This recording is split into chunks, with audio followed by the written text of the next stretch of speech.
LGI shit, man. Let's get rich.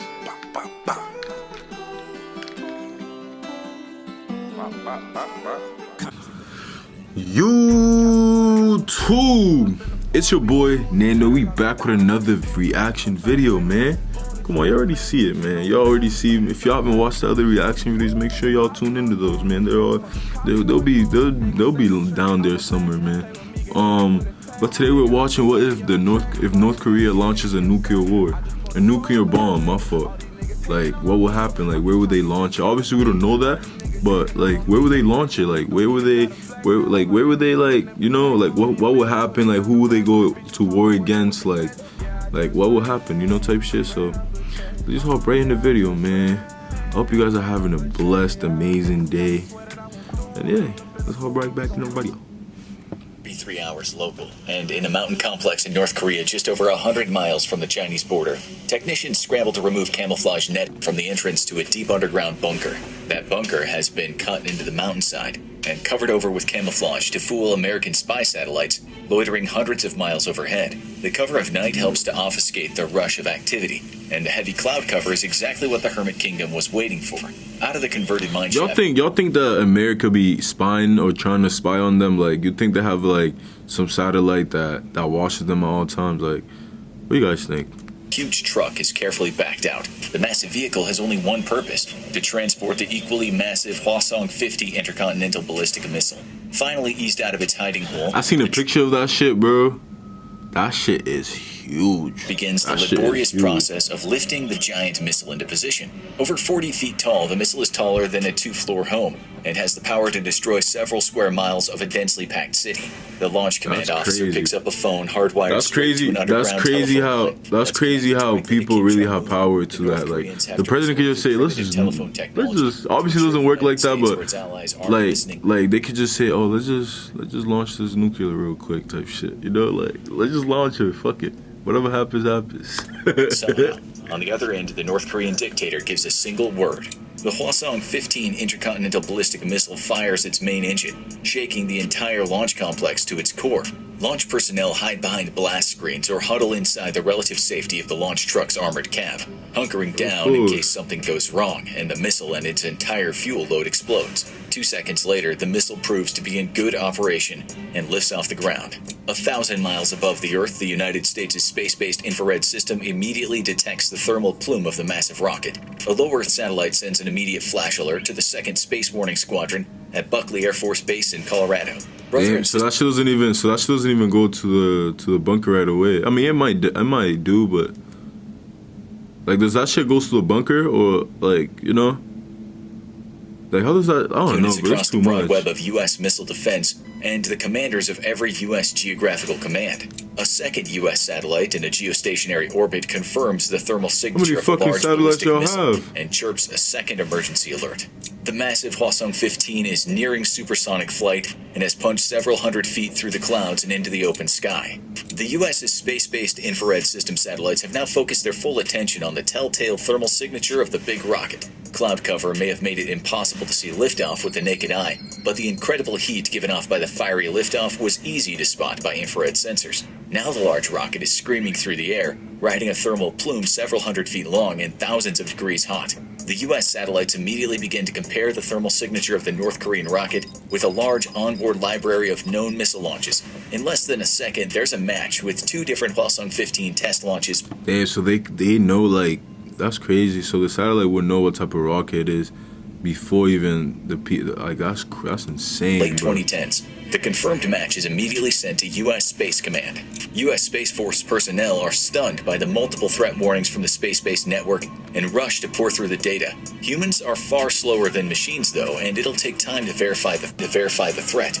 The North Korean missile is now twice as high as a commercial airliner, and its main rocket engine is still going strong. Space Force personnel have confirmed the launch as authentic. An emergency flash is dispatched to U.S. forces in South Korea and across the Pacific. It's impossible to know where the missile is headed this early in flight. Via hotline to the DoD and the White House, The alert is out. Oh, okay. I see how it works now. So they know there's a missile in the air, but they don't know exactly where it's going. So they just warn everybody. Has fired a ballistic missile, possibly. I wonder how many people, like how many countries have like satellites up there that will realize other than the U.S. and China, with I a think. nuclear warhead.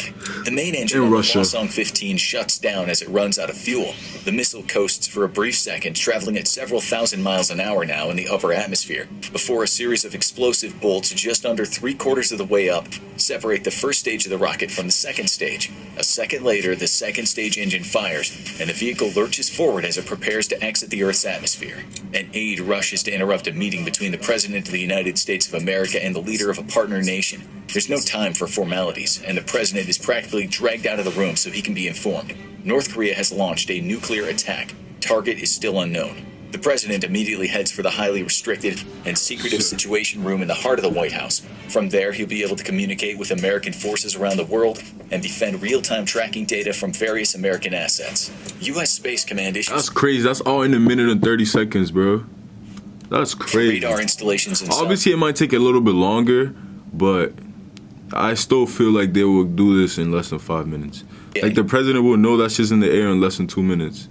So I'll say less than 3. I say he knows right away. After they know, after a minute or two of they knowing, the President somehow, some way is gonna know. Because all it takes is a radio. Yo, there's a nuclear in the air. And to begin tracking the North Korean launch. Sea-based Spy-1 radars on American naval vessels are networked into the massive surveillance effort tracking the North Korean missile. While boosting into space, the missile is at its most vulnerable, but the United States still lacks its capability to rapidly destroy a missile during this initial phase. With development on high-velocity projectiles and directed energy weapons, it's hoped that in the near future, U.S. forces will be able to down a missile during this vulnerable phase. For now, though, all U.S. assets can do is watch and gather data which will help determine where the missile is headed and which missile defense assets to activate. With a nuclear threat confirmed, the United States Secret Service begins preparations to move the President to a secure and highly classified location. If the missile is aimed at the White House, the President has less than 40 minutes to vacate. U.S. terminal high-altitude defense batteries in South Korea, Guam, and Hawaii are activated. Their powerful AN/TPY-2 radars begin sweeping the sky for signs of the threatening missile. Designed to obliterate an incoming ballistic missile during its terminal phase, the batteries of the interceptors are currently useless and can only defend the areas they're assigned to. Patriot missile defense batteries in the U.S. bases across the Pacific go on alert. These two are short-range defenses, which are only useful for defending specific locations. U.S. agents... That's crazy. So they're only... Bro, that's crazy. ...in the region are given the same alert. Their SM-3 missiles can everybody's alerted. Short-range ballistic missile intercepts just outside the atmosphere, but require the target to be in its descent stage. With a range of several hundred miles, though, each Aegis-equipped ship can help protect multiple U.S. installations or naval battle groups. The U.S. Northern Command at Peterson Air Force Base begins preparations to activate the United States' homeland defenses. At Fort Greely, Alaska, and Vandenberg Air Force Base in California, the ground-based mid-course defense system is activated, a collection of 44 interceptors. These missiles have a far greater range than either the mobile THAAD or the Navy's SM-3 missiles, and are designed to intercept a target in the mid-course before it's had a chance to enter terminal phase and is still cruising through space. More data is needed, however, and all that U.S. forces can currently do is watch and wait. It now has become clear from the missile's trajectory that this is not an attack against forces in South Korea or Guam. Japan is also ruled out as a target. Hawaii remains a likely target, but so does the rest of the U.S. mainland. The U.S. President is notified that based on the missile's trajectory and speed, it is not a test of a new missile. All the data points to this being a legitimate launch against American forces. Given North Korean capabilities, it's likely this is an attack against either Hawaii or the American West Coast. While North Korea has missiles capable of reaching the East Coast, it's not believed they have the targeting capabilities to strike that far with any sort of precision. The President authorizes the use of ground-based interceptors against the incoming threat and order the U.S. Navy ships near Hawaii or the American West Coast to move into positions to best protect major population centers. Across the United States, a fleet of specially modified aircraft put into the air. These big planes are loaded with communications gear and hardened against electromagnetic pulses. They're known as doomsday airplanes because it's their job to ensure that the President of the United States can remain in contact with all U.S. military forces, even in the event of a massive nuclear strike against the homeland. The planes will fly high enough to avoid being caught up in destruction below and provide a direct airborne link between each other and surviving space and ground stations across the world. They will not come back down until the crisis is over, with a special fleet of aerial tankers crazy, bro. That's so they can stay in the air for months, bro. Because not for months, that's a force. But they can stay in the air. I get to see her as many times. They can stay in the air for days. Into an orbital pattern across the West Coast, that's crazy, East Coast, and the American heartland. The full might of the U.S. nuclear triad is officially on alert and prepared to retaliate against any potential threat, with the possibility of another nation using the cover of a North Korean strike to attack the U.S. with its own weapons. America, from this point on, has to be prepared to fight a nuclear war against any adversary. Anybody. Troop ready for anybody. For American if you want war, come get it. Informing soldiers they must drop whatever they're doing and immediately report for duty. Nuclear-capable aircraft are prepared for a possible nuclear mission, and nuclear munitions are prepared for possible loading and launch. Deep in the darkest recesses of the world's oceans, the American nuclear ballistic missile submarine fleet makes its own preparations to rain crazy down how much shit they the have, President's bro. command.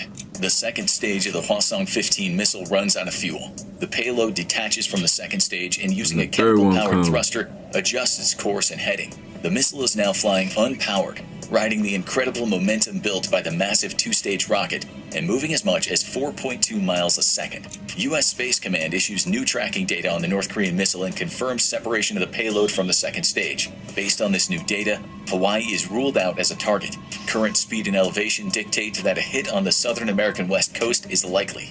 Armed with this new data, U.S. missile defense personnel opt for a GBI launch from Vandenberg Air Force Base instead of Fort Greely in Alaska. 4 of the long, skinny missiles are activated and fed live targeting data, but they can't be launched yet. They must wait until the enemy missile draws closer before launching. The American president is rushed out of the Situation Room, and 2 Marine One, his personal helicopter. 2 attachés join the president. One carries the nuclear football, the remote nuclear command authority unit, which gives the president the power to order Armageddon from anywhere in the world. The second carries a large backpack-like communications device that serves to keep the president in contact with all branches of the government and the military at all times. Rather than head to a predetermined shelter, the president opts to instead board Air Force One, believing that there's little risk to a full-blown nuclear attack on the homeland. From Air Force One, he'll be safe from That's crazy, like, does that Air Force One plane have everything the president needs? I know it has, like, beds, obviously, beds.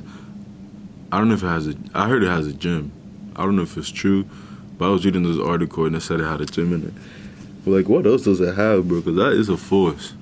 Nuclear blast and be able to remain in contact with the rest of the military and government. U.S. and South Korean special forces stationed in South Korea and Japan, that's all in 7 minutes, bro. That's all in 7 minutes. Mustered and rushed to armories in preparation for a strike into the north. These elite how many people does it take to manage all this shit? Their specially modified Black Hawk helicopters can evade enemy radar and even fly more silently than any other helicopters in the world. They have one mission: infiltrate known North Korean nuclear sites and neutralize them from within. U.S. and South Korean alert aircraft take to the skies in anticipation of a full-blown offensive from the north. On the ground, forces across the DMZ prepare for combat, and an alarm is sounded in Seoul.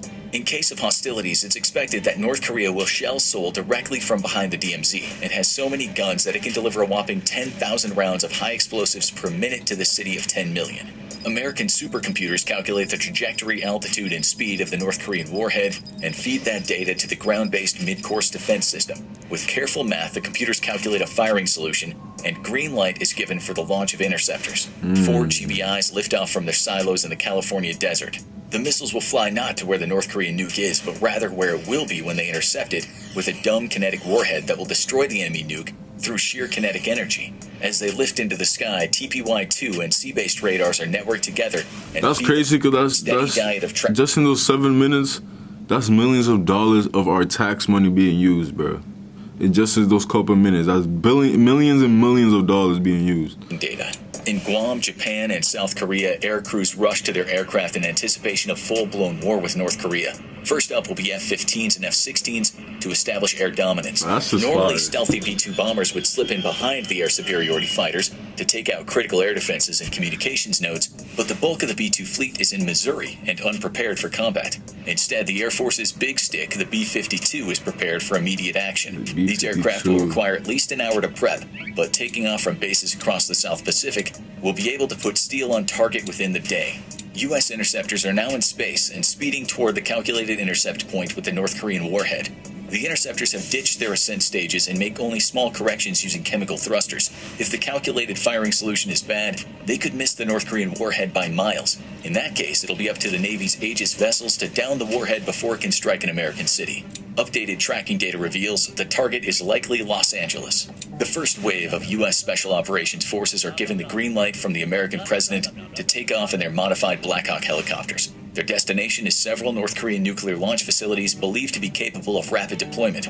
Other ground attack aircraft based in South Korea are already on their way to their target, intent on destroying any ability for North Korea to launch a second attack. The U.S. president boards Air Force One. Upon arrival, he asks the United States Congress for a formal declaration of war with North Korea. The North Korean warhead suddenly breaks up into multiple smaller fragments as it ejects a cloud of highly reflective chaff. The metallic confetti is meant to confuse radar systems. Like, as a president, what makes you, as a president, you'd be like, damn, like, I'm gonna launch this shit, fuck all them people. Like, damn, I'm obviously gonna come back and hurt your people. Make it harder to target. You're just hurting your own people. The warhead is now in 8 pieces. Each piece could be a separate warhead, or it could be a decoy meant to lure missile defense systems away from the real warhead. U.S. ground and space-based radar struggle to pick out the real warhead from possible decoys from within the threat cloud. TPY-2 and sea-based X-band radars are best suited for this task, and it falls on them now to give a good intercept course for America's GBIs. Powerful processors churn through all the available data to sniff out the real threat from amongst the chaff and decoys. If they fail, millions of people will die. Using extremely precise measurements, the dummy warheads are singled out. Because of North Korea's inexperience with MIRV warheads and the use of decoys, the dummy warheads don't quite match the profile of a real warhead as perfectly as it flies through space. With a good intercept solution, the GBIs detach their exo-atmospheric kill vehicle. It will take 6 minutes for them to reach their target. There's nothing anyone can do now but pray. Unbeknownst to the United States, China has launched its own rapid response forces into North Korea. Elite Chinese troops penetrate North Korean airspace in fast transport helicopters. Their goal is the same as the Americans: seize Kim Jong-un's nuclear arsenal before it can be used again, and thus incur the wrath of the American nuclear triad. With both American and Chinese troops headed to the same objectives, though, this attack now has the possibility of sparking all-out war between the U.S. and China. American EKVs scream through space at over 4,000 miles per hour. They're just seconds from a successful intercept or a catastrophic failure. The first EKV screams past the intercept point, missing the North Korean weapon by a dozen miles. The second EKV hits nothing. It too misses the North Korean warhead by over 3 miles. A second after the second EKV, the third strikes its target true, moving at a combined speed of just under 10,000 miles an hour. The impact produces a bright flash in the sky for a brief second. Nuclear detonation requires a precise chain of events, so the impact of the interceptor does not set off the nuclear explosion. Multiple ground stations and ship-based radar assets all confirm the good news. 2 misses followed by a direct hit. The threat has been neutralized and the dummy warheads will burn up in the atmosphere. The American president receives the good news aboard Air Force. And that's all in 22 minutes, man. That is insane. He can still see Washington, D.C. out the left side of the aircraft. And despite this threat being over, he will not order a return to the White House. The conflict has just begun, and more nuclear attacks are possible at any minute from North Korea. On the ground, half a world away, the South Korean and U.S. armies are preparing for what will be the costliest war since World War II, a conflict that will make the original Korean War look like a cap gun shootout. American warplanes are already en route to the Hermit Kingdom, preparing to drop tens of thousands of pounds of high explosives on suspected nuclear sites. Special forces from both the U.S. and China are racing each other to seize Kim Jong-un's nuclear arsenal. On the border, the North Korean army is finally making its opening gambit, and over 1,000 pieces of artillery begin to rain hell down on the South's defenders. Now go check out North Korea versus United States. Damn, but that's crazy, because it's like, if that really happens, bro, this world is about to go to shit if that shit really happens. But yo, this is a little bit of a longer video, but if you like it, man, make sure you like, comment, subscribe. If you like these type of videos, let me know down in the comments. And let me know what you think about it. You see that video right there, the North Korea versus USA? I'm gonna watch that too. I'm gonna see the results of that, according to according to him. But make sure you like, comment, subscribe, and we out. Peace.